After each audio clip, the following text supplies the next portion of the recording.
This episode includes negative depictions and simplified stereotypes of people or cultures. These stereotypes were wrong then and are wrong now. Rather than ignoring parts of the park's history, we want to acknowledge its harmful impact and learn from it and spark conversation to create a more inclusive future together.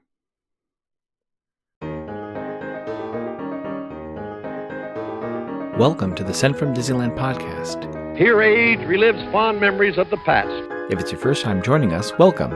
On this episode, we'll take a journey into the past and explore Disneyland and Disneyland history with mementos, snapshots, and postcards sent from Disneyland from 1955 to the present. Today I'm starting off by thanking my patrons from patreon.com. You can join and receive mail from my desk or from my Disneyland trips. Special thanks to Random Olive, the first patron to this podcast, and to the e-ticket patrons Tania, Eric Daniels, Joe Gamble, Scott Booker, Monica Seitz Vega, Russ Romano, Michael and Christina Cross, Scott Cagle, and Sheila Harry. C-ticket patrons Serious Inquiries Only, Debbie Weinstein, Jennifer Schneep, Grace Coate, Ben and Noel Bruning, Patty Wolin, Angela Reynolds, and Aaron Moran. B-ticket patrons The Disney Rewind Podcast, Jeff and Paige Orton, and Joshua, and Exorable Tosh Bell. And the A-ticket patrons Elise Sharp, Zealot Infinity, Alexis Robles, Maggie and Henry Byers, Angel DeBlois, and the All Aboard podcast. You can also sign up for my new newsletter for a chance to get some postcards delivered by the USPS to your mailbox. I am your host, your post-host Clocky, and today we have 2 postcards sent from Disneyland.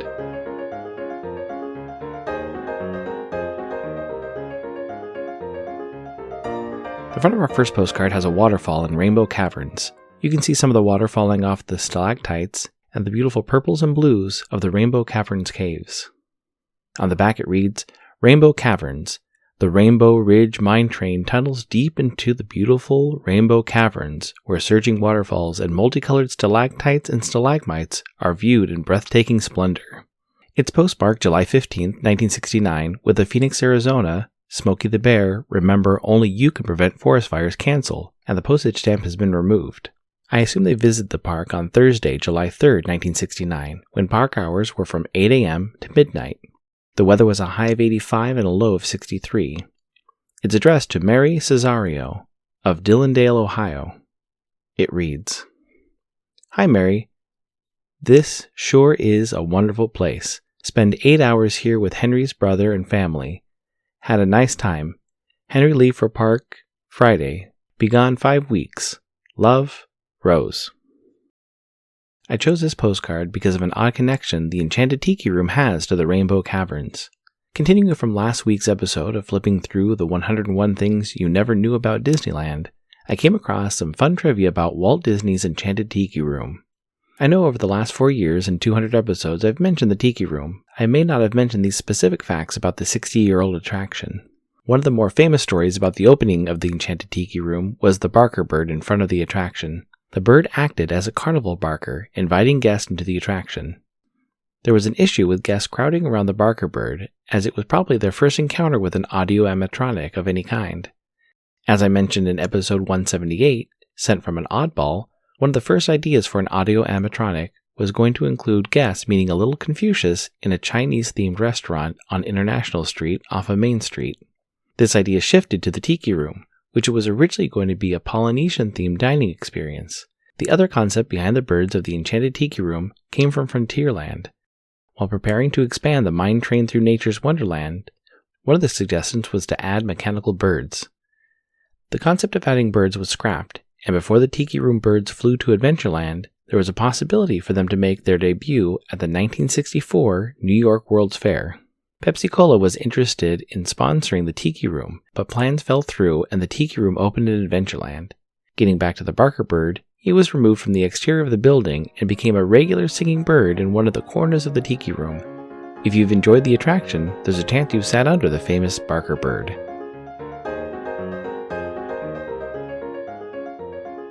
Great news! Enfield Post is back up on Etsy. Grabbing some vintage stamps is a great way to plus your mail. Whether you're trying to match the color of your postcard or envelope, or adding a themed stamp to the back of your mail, be sure to check out Enfield Post. You can head over to EnfieldPost.com and explore all the different vintage stamps you can use on your next card or letter. That's ENFIELD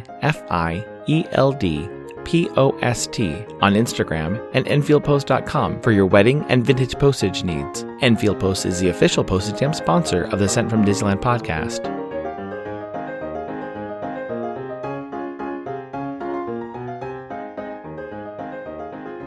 The front of our next postcard has a scene from the Jungle Cruise. There are animatronics playing instruments and dancing around.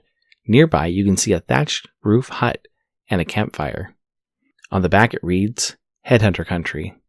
Entering Headhunter Country on a trip down the rivers of adventure, a jungle boat passes colorfully costumed natives, celebrating the kill of a lion in their village along the river banks.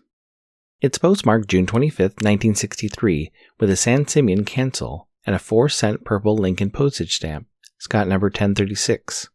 I assume they visited the park on Friday, June 21, 1963, when park hours were from 9 a.m. to 1 a.m. The weather was a high of 75 and a low of 60. Park attendance that day was 26,855. It's addressed to P.U.C. Song of Eugene, Oregon. It reads, Saturday, 6?63. Hi, we'll write this while waiting for our breakfast. Spent yesterday at Disneyland and are going to Knott's Berry Farm today.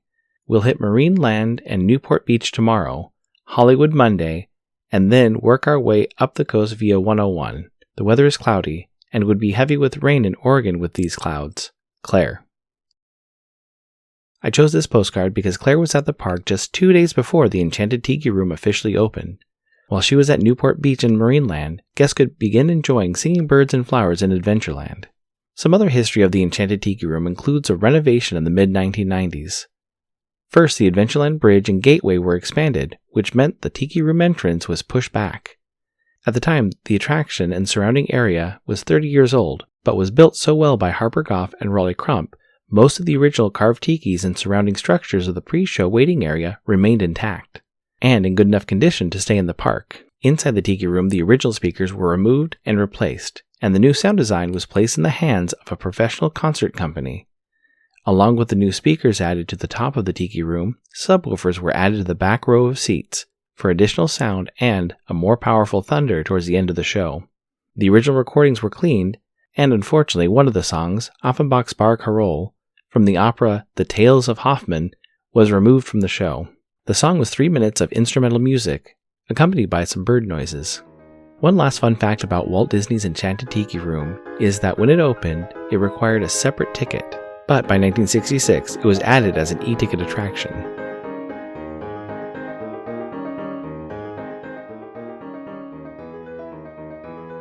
This incoming postcard is sponsored by the Art Throwdown. Art Throwdown, or ATD, is an online craft hour on Instagram, starting at 9 p.m. Eastern, 6 Pacific. Be sure to check out Monday's ATD, which is usually hosted by paper artist Russ Romano. I've seen many amazing art projects, learned about awesome postmarks, postage stamp history, and a lot more on different episodes.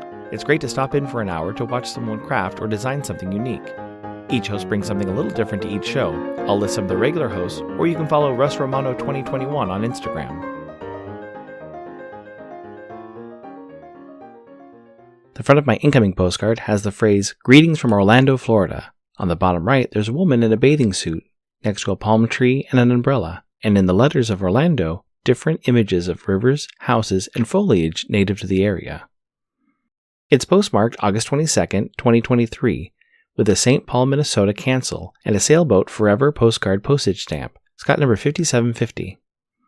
It reads, August 21st, 2023, Dear Clocky, this is a delayed postcard due to my embarrassment of not finding any postcards during our family trip to Magic Kingdom 626, Hollywood Studios 627, and Animal Kingdom and Epcot 628. I actively looked but didn't ask anyone, so greetings from Orlando, Justin. Also at the bottom is a rubber stamp with a teal snail holding a red envelope, and Justin's handle, @CruderMD.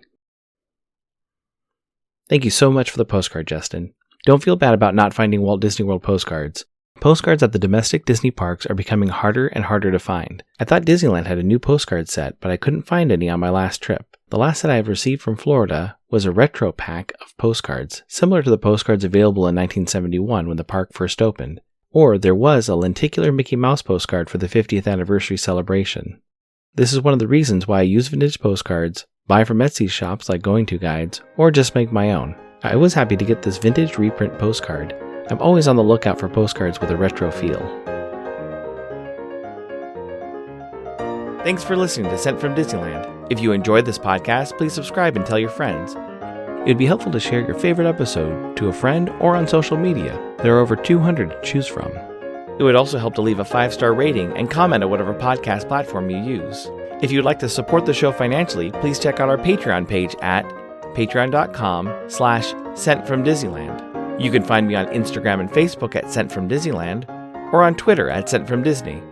For questions and comments, send me a postcard addressed to Sent From Disneyland, P.O. Box 44, Hood, California, 95639. This podcast is not affiliated with Disney, the United States Postal Service, or any post office or Disney properties. Opinions expressed on this podcast belong to its host and guest of the Sent From Disneyland podcast.